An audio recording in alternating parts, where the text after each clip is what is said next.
The people you envy are not doing nearly as well as you think, so don't let that influence your decisions in life. Yeah, something that I think many a person struggle with, which is in part this idea of focusing on the thing in front of you versus getting too distracted with other opportunities. And I wanted to talk to you about this idea of focus. Sure. And how important you think it is for mastery. Yeah. I meet so many young people who will say to me, oh, I'm doing this little crypto thing here, and I've got this hair business here, and I've got this other thing here. What would you say to those people that are trying to become a master in this world as it relates to focus?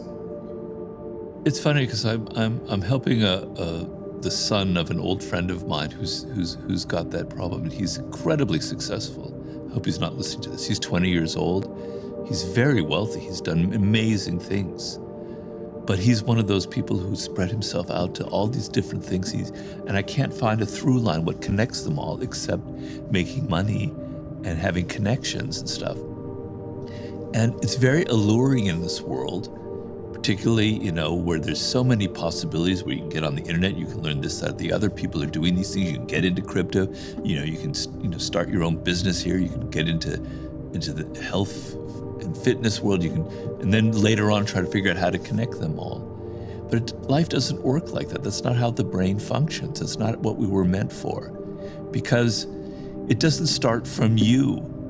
The whole thing has to start from you. It can't start from the world. It can't start from what other people are doing. It can't start from what's sexy. It has to come from within. If it doesn't come from within, then you're going to be floundering for years and years and years.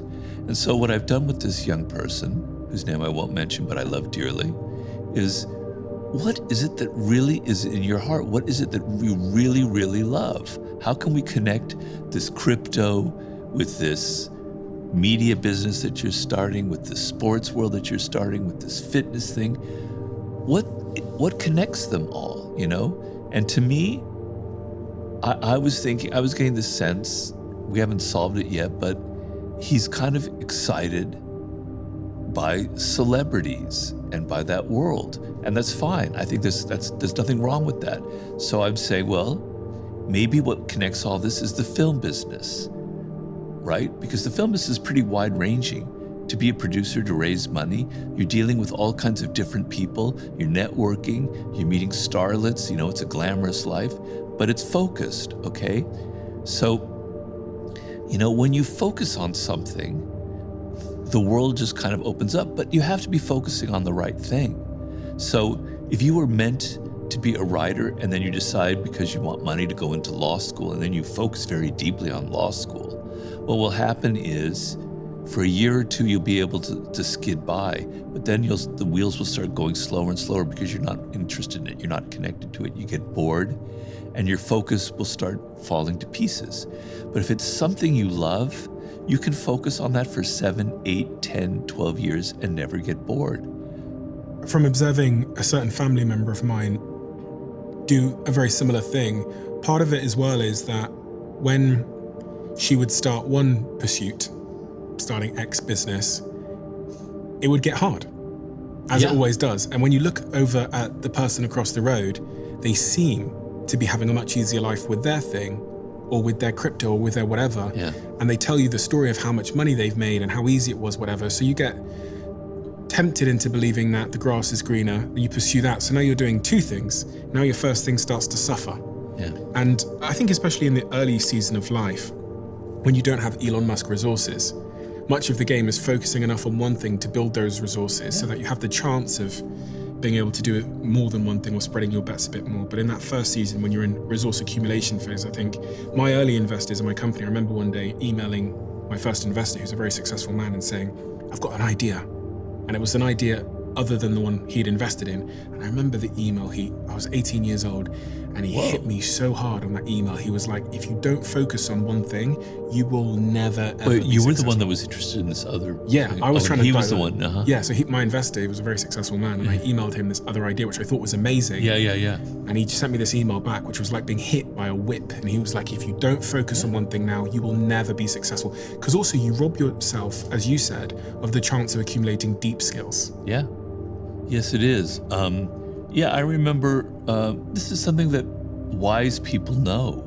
And if you're young, if you have like a mentor like you did, who could tell you the truth, the ropes as they are, it will help save you years of misery. I remember when we were at American Apparel, it was the year 2007. The company was just about to go public. I was about to be put on the board of directors, and this man came to me who was like your investor, and he said, Robert, just make sure that Dove's doesn't mindlessly expand. Make the brand focused, have it focused on one thing, and then he will be successful. At the time, I thought that was interesting, but I didn't really have the guts to explain that to Dove. But there are people out there who understand the truth of this. But the other thing about envy, like you say, you see your other friend doing crypto and they're having so much fun and making so much money. To tell you, it's bullshit. They're not having as much fun as you think, right? People create a front on Instagram or TikTok or wherever, where life seems so glorious, but they're never having as much fun as you might imagine. You know, in my book, Laws of Human Nature, I talk about Aristotle Onassis, who in the 60s was the wealthiest man in the world. He was married to John F. Kennedy's widow, Jacqueline Kennedy, Jacqueline Onassis. Who could be happier than that? He had yachts, etc. He was the most unhappiest, miserable person in the world, as Jacqueline Kennedy explained in her autobiography. He was such a mean-spirited, unhappy person. Yet everybody envied him because he had this beautiful wife and all that money. The people you envy are not doing nearly as well as you think, so don't let that influence your decisions in life.